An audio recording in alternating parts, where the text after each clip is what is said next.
you've put forth, alongside Norwegian CEO Frank Del Rio, who will be on with us shortly, 74 recommendations to the CDC.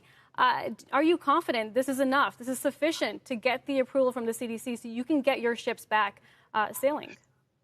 Well, I think we look forward to working with the CDC. These aren't actually our recommendations. These are the recommendations of the Healthy Sail Panel, which was made up of experts who studied this literally for 4 months and came up with what they thought was a list of things that would deal with the pandemic, and if adopted as we intend to do, would make it safe for us to restart sailing on a growing basis.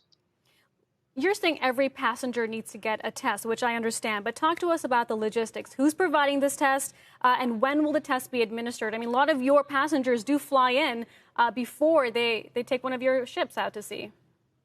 Well, that's right. First, let me just say that I think this is an unusual panel. You know, lots of industries, lots of companies have put together panels of experts. But this panel of experts was unique in really 2 ways. Firstly, because of the caliber of person and their level of experience and their level of sophistication.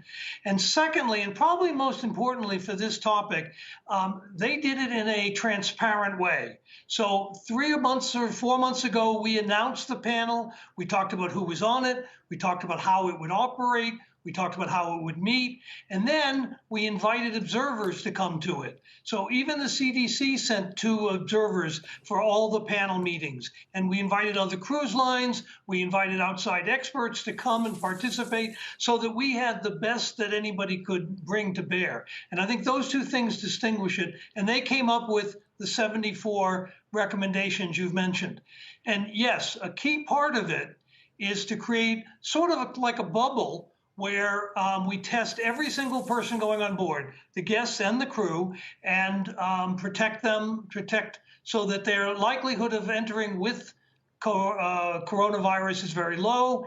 And then we have processes on boards so that if somehow somebody slips through, there's still protection so it doesn't spread. I'd like to welcome Frank Del Rio, Norwegian Cruise Line CEO, to this conversation. Frank, it's not often we get 2 competitors, sort of the Pepsi and Coke of the cruise line industry, together. But with that said, why leave Carnival CEO Arnold Donald out when you're all trying to solve the main issue here, which is getting your ships back to sea? Well, as Richard mentioned, we did not leave anyone out. We invited our competitors to join and be observers on the panel, and Carnival was an observer along with MSC and, as Richard mentioned, CLIA and the 2 CDC observers.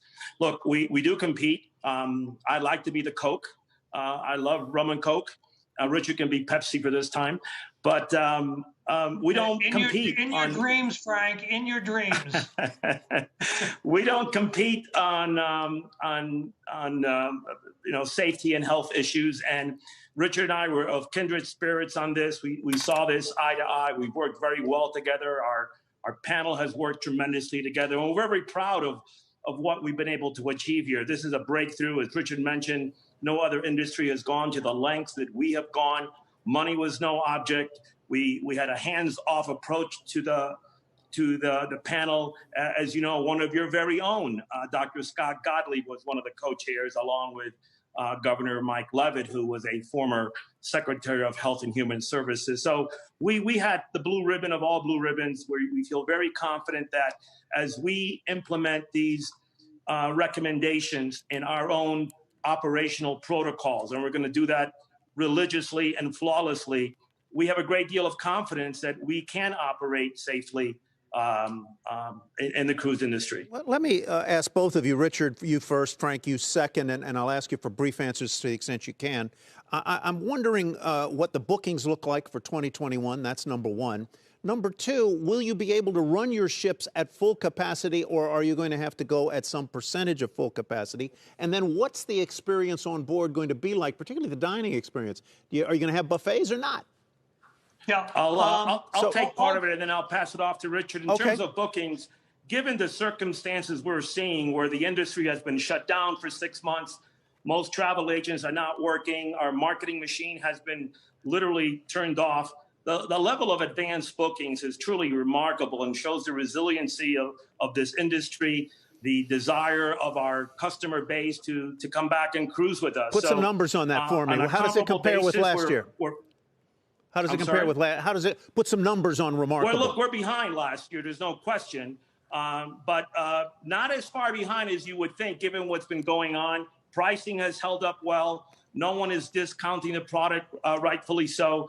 And so we're hopeful that 2021 can be an okay year. It won't be a record year by any means, but it certainly won't be the disaster that 2020 has been.